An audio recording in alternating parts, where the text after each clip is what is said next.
doing up there, crazy?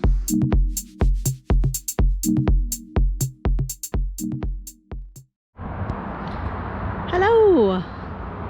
Welcome to the cliffside. So, today... Is my hair messed up? I have no idea. While giving you a tour, this is a video I've been thinking I want to do for eons. And don't worry, I got the image stabilization camera out, so we're not going to be bouncing around like lunatics going around this darn thing. But while giving you a tour, I want to tell you the dark story of why I love gardening. So I'm going to try not to say as much about the plants and just talk about that. But we'll walk around a little. I've been thinking about doing this one for a while. Yeah, so I grew up in a bad household. One you wouldn't want to be in much. One that, you know, I left frequently. Maybe not days on end, but the whole day. I was in a lot of trouble if I didn't come back. And it was actually my mom who was the violent one. It got a lot worse when I was 12, when my second brother was born, and my mom started drinking a lot more. Yeah. My dad was pretty much just working all the time. He'd get home at 9 o'clock at night. So there wasn't much protection or anything. The neighborhood pretty much just ignored it. I found out years later the neighbors knew. And just, you know, they knew I was running out looking really, really frightened. Like I really needed to save my heckin' life. And, just didn't do anything about it. I think I found that out around my 25th birthday or something like that. Nah, it was James's graduation. The second child's graduation is what it was. Yeah, so with that, it was very interesting. We also grew up in a town that had a lot of forested space. I mean, look at this. I'm 5 miles from city center. I grew up 8 miles more out town, on the edge of what would have been a township if not for them finding natural gas and deciding not to build the houses. They just have all these little plots on the map, like they were gonna develop a neighborhood, and then it's just all natural gas wells instead. So there were honestly thousands of acres of forest within 2 blocks of the first house. The house that I was born to and that I was in until I was 14. So things had already been bad quite a while, even before my littlest brother was born. And I fantasized about running away, as I'm sure most little kids do. I think I took it pretty seriously. And there was a Road Owl's herb book published in 1973. I still have it. And this Road Owl's herb book, this Road Owl's herb book was an opportunity for me, because you have to realize this was the 80s. I'm 40. In 2 days, I'll be 41.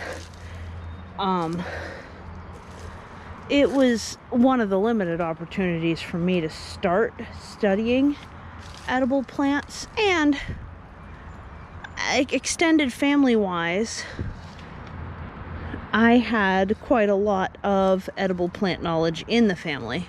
So it was a conversation opportunity to expand further, and because it was familial interest, it was something I would get presents. It was first the Rodale Herb book. I'd be lying if I didn't admit the next book wasn't an obsession with a Hechinger's catalog for plants. Yes, Hechinger's. That dates that pretty specifically, doesn't it? And then from there, I started being able to actually get like plant books, because they started realizing it was more of a long-term interest. I'm going to eat these raspberries.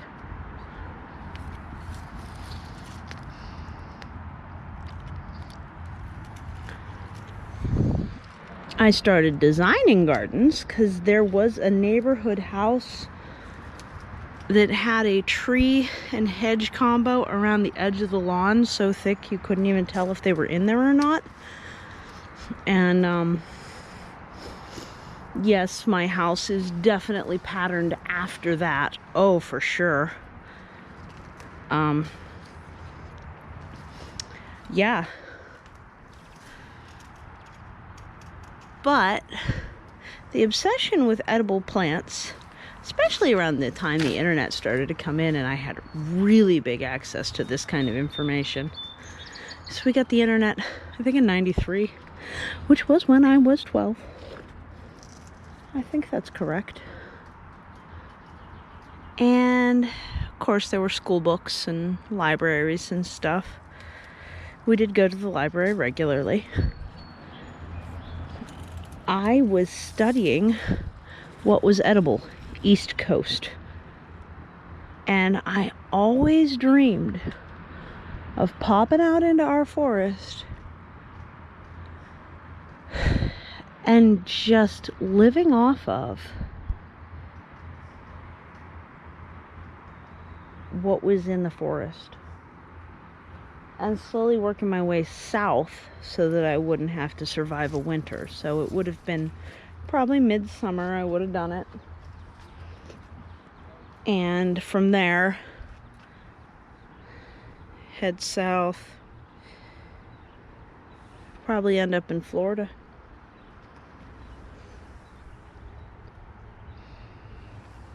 If I could just make it that far. I didn't think anyone would believe me what was going on. I really didn't.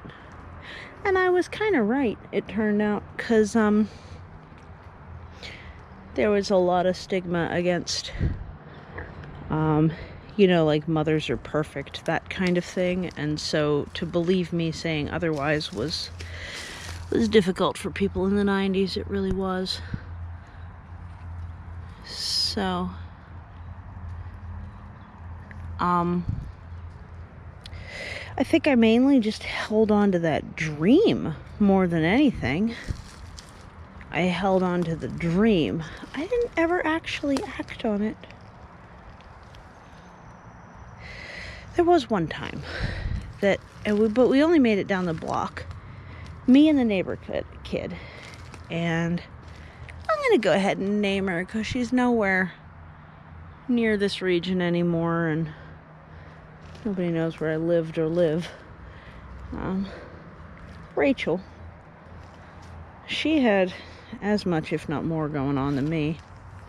She got out, though. I didn't. She and I ran away to down the street and stayed there all day. I was shocked how little trouble I got in, but I still never did it again. I'm also shocked how about what I packed. I think I was 6, I might have been 7, which would have meant Rach was significantly younger. And we just spent the whole day down in the hedges. A little less than a block away.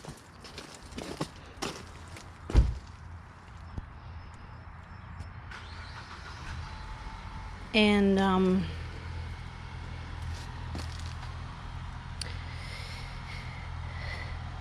my understanding is that I think the police got involved. I don't have a very clear memory of it, which is weird because I have very clear memories of a lot of things. But I do remember that I took my little cloth-walled dollhouse and I put like a change of clothes. I didn't even pack any food, which again shows how much I thought I should be able to live off the land if I was going to run away forever. It was pretty much just a change of clothes. I went up the street, and I don't know if my parents thought that I had just been influenced by this neighborhood that very obviously had a lot going on, enough so that intervention did come within a couple years for her. I don't know if they just thought that and didn't get me in much trouble, or if there's some psychological like relief that I was back that overrode everything else. But I really thought I was going to get in massive trouble, and I didn't. And I thought that was really interesting. From then on out, it was really frequent for me to dream up like first places to hide away, and then have a dream that that place that I wanted to hide away at caught on fire and I was trapped inside. And because we were a very spiritualist family, I had a lot of instilled beliefs that dreams had big meaning. And due to that, those dreams always deterred me from enacting on my plans. So it was a constant getting really close to doing a runaway, then having that dream, and then starting my plan all over until eventually, because it was part of the plan stress, I think, that I was having those dreams. Eventually, I ran out of first places to go to and just stopped planning. Eventually, I ended up manipulated into feeling responsible for keeping the family together at 12. And I had to wait another 4 years and then self-report to get any change at all, which I understand is pretty typical.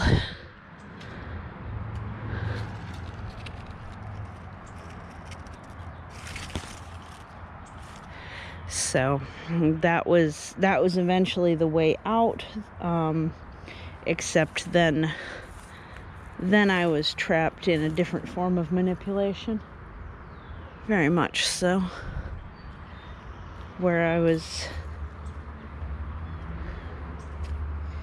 in trouble all the time for not being as good of a housekeeper at 16 as my stay-at-home violent mom had been, as well as continuing to have a 10 p.m. curfew all the way through college. Yeah. Nuts, right?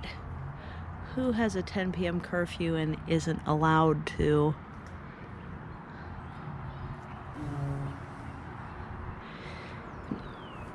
live on campus or anything during college? Oh, me.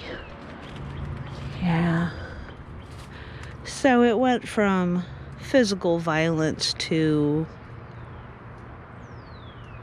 coercive control. So that adds into another thing that a lot of people ask me about. Why did I buy a house so young? I was 22. I knew I wasn't getting a far distance away from home, but I knew that home ownership would not be giving me the pressure of, you should just move home to save money, of being a renter would. So, since I wasn't attached, I think if I'd have moved out at, like, to be with a boyfriend, I wouldn't have been expecting that pressure, and I would have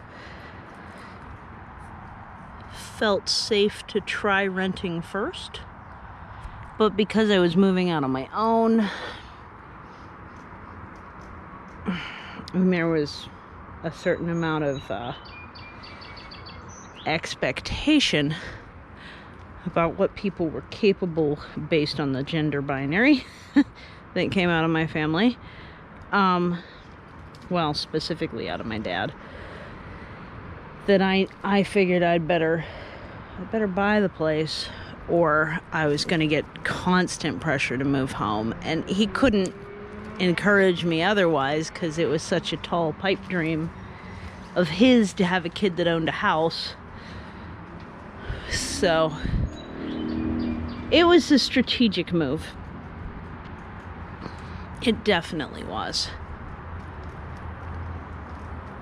So this is my first house.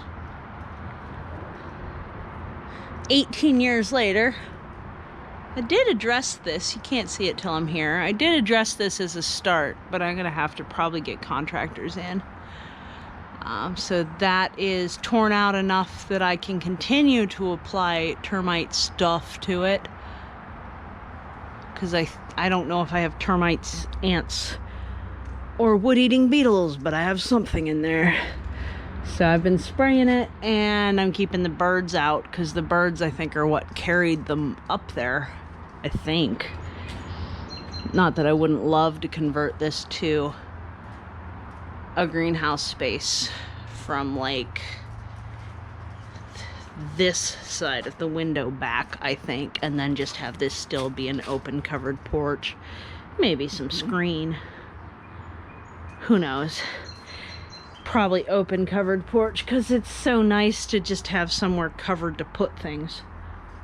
Anyhow, sidetracked. Yeah, so I've been in this house 18 years and it's starting to have problems. It happens. But that's where my obsession with gardening started at. I was a kid that was constantly building practice. Oh, hi, Bee. I didn't mean to bother you, Sally. Constantly building practice camps in the woods. Primarily using trash, because I knew I couldn't get my hands on things that would have been more convenient than trash for shelter building. And so, and constantly like studying water filtration methods that could be, you know, like the old soda bottle ones with the sand and the rock and all of that. And just studying and studying and studying to hopefully get... There's an ant on my back. I can't reach it. Sorry if I get a little jittery. There we go. To hopefully get my way out of there. But instead I got manipulated to stay. Let's not neglect the cliff edge, huh? During the height of summer, I don't actually necessarily go down here. I could certainly stand to do it more and keep this trimmed back, but this is what the stairs are looking like right now.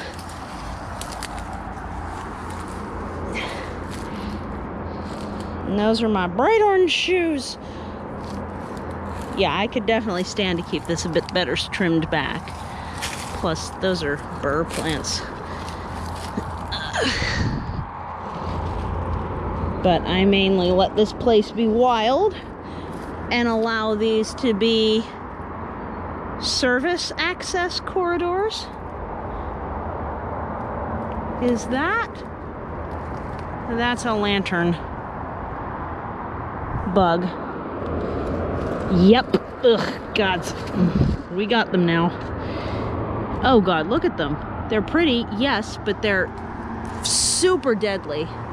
And they're on my hill now. Lovely. Here's hoping I can get milkweed down here. I hear the sap kills them. Guess I'm leaving a few more milkweed go to seed. So, yeah, maybe I'm getting down here. I've been seeing the lantern bugs. I forget their exact name for a lot. So, sorry, another tangent. Mainly because I haven't been down the cliffside in a while. I don't have a close eye on it right now. So, places like this, how to stay safe from random people in the woods. Because we had a lot of ATVers in the woods that I could get miles in that woods. I knew my way around so well. There's a second stairwell down there, but I don't think we're gonna fight our way the whole way there. Not right now anyway.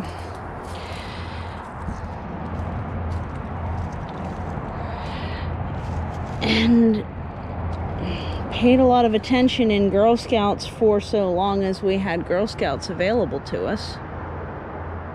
Because eventually there weren't enough parents to run our Girl Scouts. So I think I was 10 when we no longer had that.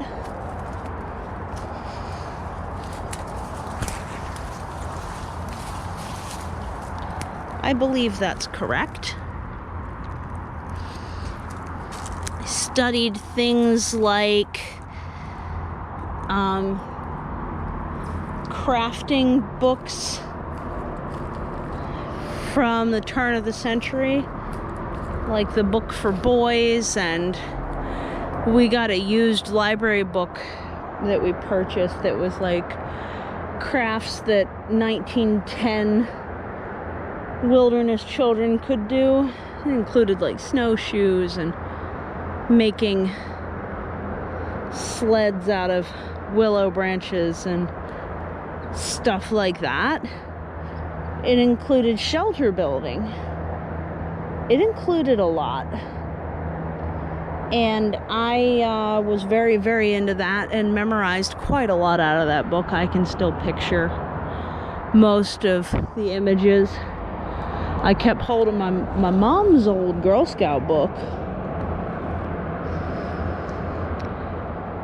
And got better at knot tying than most kids, most of my peers.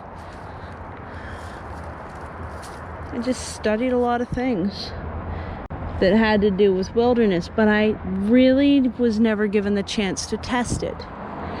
And that's something that I'm sure I would have done poorly at in the real experience, but it's something I still want to experience. It's something I still crave. You know, spending weeks on the river paddling as a camping trip is still a dream of mine. It's a dream of mine since I was, since Reading Rainbow had 3 days on a river in a red canoe out as a book, and my mom got it for me. And then when I was 12, so that was I think when I was 8, and when I was 12 we ran into a couple of guys that were making a trip of the Allegheny. And so keep in mind that was 93, so they didn't have cell phones or anything. They were stopping at docks and asking, hey, is there a grocery store nearby? Where's the nearest pizza shop? We really want pizza tonight. And I asked them a zillion questions and started trying to figure out how I could make rafts, because I figured I could get south a lot quicker and with a lot less energy if I could travel the river. It was also a lot more visible, so there were camouflage questions and everything else. I was reading Huckleberry Finn, thinking about that. We read it for school, but I spent a lot of time thinking about it. I almost wonder if my parents didn't catch on that I might actually do this after that trip, and then didn't provide as many opportunities for me to test my skills covertly after that. Covertly or subconsciously, because that's a thing. They may have just sort of realized. But at any rate, I stayed home and under their directive, under their power, until 22. Going from being under both their power together to just dads at 16. And thinking that that was great for a long time. But I think this place here is my permanent camp. The one that I dreamed of when I was a kid, that I could hide. I'm sure I've got it at this point. Just need to keep it in well enough condition. But yeah, I don't know if anyone was actually interested, but that is what I would call the dark history behind why I love gardening. I don't know if anyone's going to find this super interesting, but it's been something I've been wanting to share with you guys for a long time now. So it's off my chest, even if nobody cares. Yeah, so hope you're having a good day. And the quail are, kitties are. I am too. Sunday's my birthday. But yeah, I hope you're having a really good one. Thanks so much for visiting the cliffside. This is the origin story of my permaculture. Take care. Bye.